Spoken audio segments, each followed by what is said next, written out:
जय हिंद साथियों, स्वागत है आप सभी का एक बार फिर से पीवी क्लासेस में। इस वीडियो में हम चर्चा करेंगे बीए बीएड या फिर बीएससी बीएड या फिर बीएड या फिर बीएसटीसी में वार्षिक पाठ्य योजना की डायरी किस प्रकार से बनाएं। तो अंत तक बने रहेगा हमारे साथ। इस विषय का टाइटल और थंबनेल देखकर तो आप समझ ही गए होंगे। इस वीडियो में हम चर्चा करेंगे कि किसी भी विषय में वार्षिक पाठ्य योजना की डायरी किस प्रकार से बनानी है। तो अंत तक बने रहेगा हमारे साथ। फाइनल लेसन प्लान की डायरी किस प्रकार से बनानी है, वीडियो को बिल्कुल भी मिस मत कीजिएगा। तो वार्षिक पाठ्य योजना डायरी क्या होती है? फाइनल लेसन प्लान होता है। तो ये सबसे लास्ट में आपको प्रस्तुत करना होता है। और ये मतलब आपके जो जैसे प्रैक्टिकल होते हैं उसी तरह से ये होता है। मतलब यूनिवर्सिटी से फाइनल लेसन प्लान लेने वाले आते हैं, उनके सामने ये पाठ योजना आपको प्रस्तुत करनी होती है। और कई जगह नहीं भी करनी होती है, लेकिन ज्यादातर जगह प्रस्तुत करनी होती है। और कई बार पैसों से काम हो जाता है, तो ज्यादातर नहीं करनी पड़ती है। लेकिन जब भी अगर करनी पड़े कभी वार्षिक पाठ योजना प्रस्तुत, तो आप किस प्रकार से प्रस्तुत करें तो पहले से ही सही बना के रखें, सभी ध्यान रखें। तो सबसे पहले वार्षिक पाठ योजना की डायरी बनाने से पहले अपने जो भी बीएड के अध्यापक है आपके, उनसे बात करें। उनको ये बताएं कि सर हमने वार्षिक पाठ योजना में ये टॉपिक ले रहे हैं। तो टॉपिक वहां पे लिखवाना होगा सबसे पहले आपको, जो भी मतलब बीएड के आपके टीचर है या फिर कॉलेज में जो भी लिखते हैं वार्षिक पाठ योजना फाइनल लेसन प्लान में आप क्या टॉपिक ले रहे हो, तो वो टॉपिक आपको पहले वहां पे लिखवाना है। कई बार कई दोस्त मैसेज करते हैं कि सर हम वार्षिक पाठ योजना की डायरी किस प्रकार से बनाए, इसकी पीडीएफ भेज दो। लेकिन इसकी पीडीएफ भेज के क्या करेंगे, आपके जो टॉपिक होगा उसके ऊपर आपको बनाना होता है। तो वो किस प्रकार से बनाना होता है, सबसे पहले आप टॉपिक लिखवाइए कॉलेज में, उसके बाद आपको ये डायरी बनानी होती है। और सबसे पहले यहाँ पे वही सत्र लिखना है, फिर छात्र अध्यापक का नाम लिखना है, फिर पिता का नाम, और फिर टीचिंग सब्जेक्ट। आपके टीचिंग सब्जेक्ट चाहे गणित हो, इतिहास हो, भूगोल हो, बायोलॉजी हो या फिर कोई से भी सब्जेक्ट हो, तो किस प्रकार से आपको बनानी है। तो इसमें क्या करना है, वार्षिक पाठ योजना में आपको एक लेसन प्लान बनाना है। कोई सा भी जो भी लेसन प्लान आपको अच्छा लगता है, जो भी मतलब आपके लिए इजी है, वो वाला लेसन प्लान आपको वार्षिक पाठ योजना में लेना है, और जिसे आप आसानी से प्रस्तुत भी कर सको, और उससे संबंधित अगर कोई क्वेश्चन भी पूछे तो आप आसानी से उनका जवाब दे सको। ऐसा लेसन प्लान लेना है। ऐसा नहीं लेना है कि जो आपको आता ही नहीं है, बहुत कठिन टॉपिक है, उसके बारे में आपको नॉलेज ही नहीं है, क्या टॉपिक है क्या नहीं है, अगर उसके बीच में क्वेश्चन कर लिया तो आप आंसर नहीं दे पा रहे हो, तो ऐसा टॉपिक आपको नहीं लेना है। मतलब इजी वाला टॉपिक लेना है, बिल्कुल इजी टॉपिक जो आपको अच्छा लगता है। और वो टॉपिक आप हमारे प्लेलिस्ट में जाकर देख सकते हो, सभी विषयों की प्लेलिस्ट बनी हुई है अलग अलग से। तो वहाँ पे बहुत सारे मतलब 20-20 टॉपिकों के ऊपर लेसन प्लान है। तो जो भी अच्छा लगता है आप वो टॉपिक आप वार्षिक पाठ योजना में ले लीजिएगा। और आप यदि हमारे टेलीग्राम चैनल ज्वाइन नहीं किया तो टेलीग्राम चैनल भी ज्वाइन कर लीजिएगा, जिसकी लिंक आपको डिस्क्रिप्शन में मिल जाएगी। और कोई दिक्कत आ रही हो किसी भी डायरी में तो आप हमें कमेंट करके पूछ सकते हो। तो इसमें एक वार्षिक पाठ योजना में एक लेसन प्लान ही बनाना होता है। अब वो लेसन प्लान आप कोई सा भी बना लो, आपके टीचिंग सब्जेक्ट जैसे मैथ है तो मैथ का लेसन प्लान ले लो, आपने लेसन प्लान तो बना ही लिए होंगे। इतिहास है तो इतिहास का एक लेसन प्लान ले लो, ज्योग्राफी है तो ज्योग्राफी का एक लेसन प्लान ले लो। तो ऐसे बार बार कमेंट ना करें कि सर इस सब्जेक्ट के लिए हमें वार्षिक पाठ योजना पर वीडियो बनाए या फिर पीडीएफ भेजे। तो सबसे पहले हम बात करते हैं वार्षिक पाठ योजना की। तो वार्षिक पाठ योजना में आपके कोई से भी सब्जेक्ट हो, आपको एक लेसन प्लान बनाना है। और चार्ट और मॉडल और ये किस प्रकार से बनाए, इसका अलग से वीडियो बना हुआ है, तो वहां पे जाकर देख सकते हो आप चार्ट और वो किस प्रकार से बनाते हैं। तो इसमें हम चर्चा करते हैं कि किस तरह से आपको प्रस्तुत करना है, वो भी हम सीखेंगे। तो आप गणित विषय की बारे में हम चर्चा करेंगे इस वीडियो में। तो आप सीख सकते हो कि किस तरह से प्रस्तुत करते हैं, आप गणित विषय में भी सीख सकते हो। लेकिन आपको अपना लेसन प्लान बनाना है, अपने विषय का लेसन प्लान बनाना है। सबसे पहले आपको क्या करना है, सबसे पहले क्लास में एंट्री करना है, फिर जो भी गुड मॉर्निंग वगैरह जो भी करते हैं वो करना है। उसके बाद श्यामपट्ट पर सबसे ऊपर लिखना है दिनांक, फिर विषय, दिनांक बच्चों से पूछनी है, फिर विषय है गणित, कालांश है फर्स्ट, कक्षा जो भी है, प्रकरण जो भी टॉपिक है, चतुर्भुज के प्रकार, समयावधि 30 से 40 मिनट। लेकिन यहाँ पे प्रकरण है, ये आपको प्रस्तावना क्वेश्चन करने के बाद प्रकरण में चतुर्भुज के प्रकार लिखना है। प्रकरण लिख के ही खाली छोड़ देना है प्रस्तुत करते समय।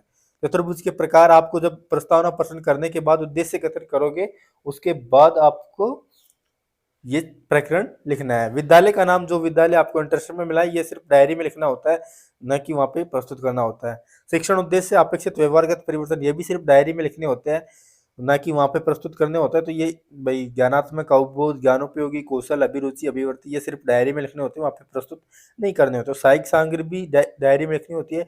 जो भी आपके पास जैसे फाइनल लेसन प्लान प्रस्तुत करोगे तो क्या क्या सहायक सामग्री, जैसे लपेट फलक है, चौक है, रंगीन चौक है, संकेतक है, डस्टर है इत्यादि। पूर्व ज्ञान, विद्यार्थी चतुर्भुज के बारे में सामान्य जानकारी रखते हैं। अब प्रस्तावना प्रश्न करने हैं आपको। छात्र अध्यापक क्रिया, छात्र क्रिया। एक निश्चित लंबाई वाली रेखा को क्या कहते हैं? रेखाखंड। रेखाखंड से किस तरह की आकृति बनाई जा सकती है? त्रिभुज, वर्ग, आयत आदि। वर्ग तथा आयत में कितनी भुजाएं होती है? चार। चार भुजाओं से घिरी आकृति को क्या कहते हैं? चतुर्भुज। चतुर्भुज के बारे में आप क्या जानते हैं? ये हो जाएगा समस्यात्मक प्रश्न। इसके बाद आपको उद्देश्य कथन करना। अच्छा तो बच्चों, आज हम चतुर्भुज के बारे में विस्तार से अध्ययन करेंगे और इसके बाद आपको प्रकरण में जो भी टॉपिक, आप जैसे चतुर्भुज का प्रकार हमारा टॉपिक है, प्रकरण में आपको शाम पट पर ये लिख देना है। इसके बाद यहाँ से प्रस्तुतिकरण स्टार्ट होता है। प्रस्तुतिकरण में 5 कॉलम बनते हैं। शिक्षण बिंदु, छात्र अध्यापक क्रियाएं, छात्र क्रियाएं, शामपट सारांश, विधि प्रविधि। अब फिर से आपको क्वेश्चन करना है। अब बच्चों से मतलब पहला शिक्षण बिंदु निकालने के लिए आपको 2 या 3 जितने भी विकासात्मक प्रश्न होते हैं वो विकासात्मक प्रश्न करने होंगे। किस चतुर्भुज में आमने सामने की भुजाएं बराबर होती है? आयत। आयत के बारे में आप क्या जानते हैं? निरुत्तर। और इस तरह से ये चित्र भी बना सकते हो, मिनिएचर चिपका सकते हो, चार्ट बना सकते हो आप।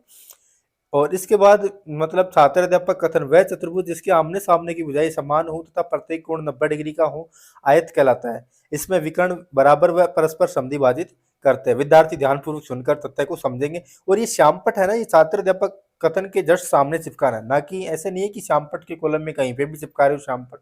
ये आपको ध्यान रखना है कि श्यामपट छात्र अध्यापक कथन के जस्ट सामने चिपकाना है। और जब आप व्याख्या करोगे तब व्याख्यान विधि हो जाएगी, और जब आप क्वेश्चन करोगे तब विधि प्रश्नोत्तर विधि हो जाती है। तो आपको क्या करना है, जैसे ये जो छात्र अध्यापक कथन है ये बोलते हुए और जो मुख्य बिंदु है वो श्यामपट पर आपको लिखना है, समझाते हुए भी चल रहना है। और 45 डिग्री का कोण रहना चाहिए श्यामपट पे लिखते समय। बोध प्रश्न, अब इसके बाद जो आपने पढ़ाया उससे में से बोध प्रश्न करने की बच्चों की समझ में आया है नहीं आया? आयत की परिभाषा बताइए। आमने सामने एक भुजाएं समान और प्रत्येक कोण 90 डिग्री का हो। आयत के प्रत्येक कोण कितने डिग्री का होता है? 90 डिग्री का। तो विधि हो जाएगी प्रश्नोत्तर विधि। इसके बाद अगला शिक्षण बिंदु है वर्ग। इसके लिए भी आपको 2 विकासात्मक प्रश्न करने हैं। ऐसा कौन सा चतुर्भुज है जिसके चारों भुजाएं बराबर होती है? वर्ग की। वर्ग के बारे में आप क्या जानते हैं? ये हो जाएगा निरुत्तर। विधि हो जाएगी प्रश्नोत्तर विधि। इसके बाद छात्र अध्यापक कथन करना, वह चतुर्भुज जिसके प्रत्येक भुजा बराबर और प्रत्येक कोण 90 डिग्री का होता है वर्ग कहलाता है। एक सम चतुर्भुज जिसका एक कोण 90 डिग्री होता है वर्ग कहलाता है। एक वर्ग सम चतुर्भुज है परंतु एक सम चतुर्भुज वर्ग है यह आवश्यक नहीं है। विद्यार्थी ध्यानपूर्वक सुनेंगे तथा तथ्य को समझेंगे। और यहाँ पे आपको श्यामपट चिपकाना है। यहाँ पे श्यामपट की हमारे पास कमी पड़ गई थी, हमने श्यामपट नहीं चिपकाया, तो यहाँ पे आप श्यामपट चिपका लेना। और श्यामपट छात्र अध्यापक कथन के जस्ट सामने चिपकाना और मुख्य बिंदुओं को आपको श्यामपट पर लिख देना है। विधि हो जाएगी व्याख्यान विधि। इसके बाद बोध प्रश्न करने हैं। वर्ग की परिभाषा बताइए। वर्ग का प्रत्येक कोण कितने डिग्री का होता है? 90 डिग्री का। विधि हो जाएगी प्रश्नोत्तर विधि। अगले शिक्षण बिंदु के लिए हमें विकासात्मक प्रश्न करने होंगे। अगला शिक्षण बिंदु है समांतर चतुर्भुज। ऐसा चतुर्भुज जिसके आमने सामने की भुजा समांतर हो वह कौन सा चतुर्भुज कहलाता है? समांतर चतुर्भुज।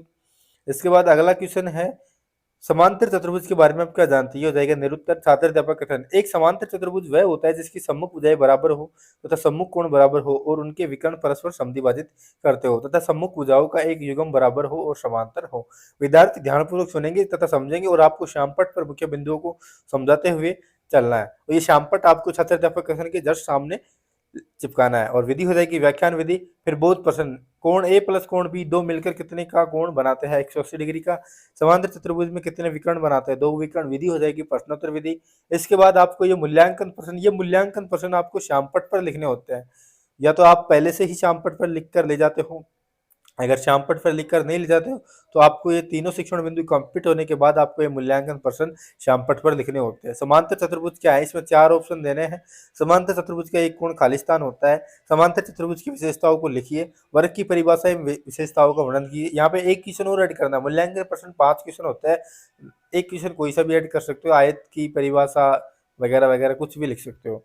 इसके बाद अगला क्वेश्चन एक गृह कार्य के लिए देना है। आयत की परिभाषा लिखकर उनकी विशेषताओं का वर्णन की। अब आयत की परिभाषा वाला हमने यहाँ पे ले लिया, तो अब यहाँ पे अलग क्वेश्चन लेना होगा। ये ले लेना है कि वर्ग का प्रत्येक कोण कितने डिग्री का होता है। कोई सा भी क्वेश्चन ले लो, 5 क्वेश्चन रखने हैं। तो इस तरह से हमारी एक डेली लेसन प्लान कंप्लीट होती है और एक डेली लेसन प्लान ही फाइनल लेसन प्लान में बनती है। फाइनल लेसन प्लान में चार्ट मॉडल ये किस प्रकार से बनाए, इनका अलग से वीडियो बना हुआ है कि बीएड बीएसटीसी में किस प्रकार से मॉडल बनाते हैं।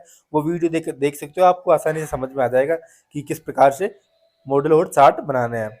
और इस तरह से आपको फाइनल लेसन प्लान में एक लेसन प्लान ही बनाना होता है और इस तरह से आपको प्रस्तुत करना होता है। धन्यवाद। जय हिंद, जय भारत।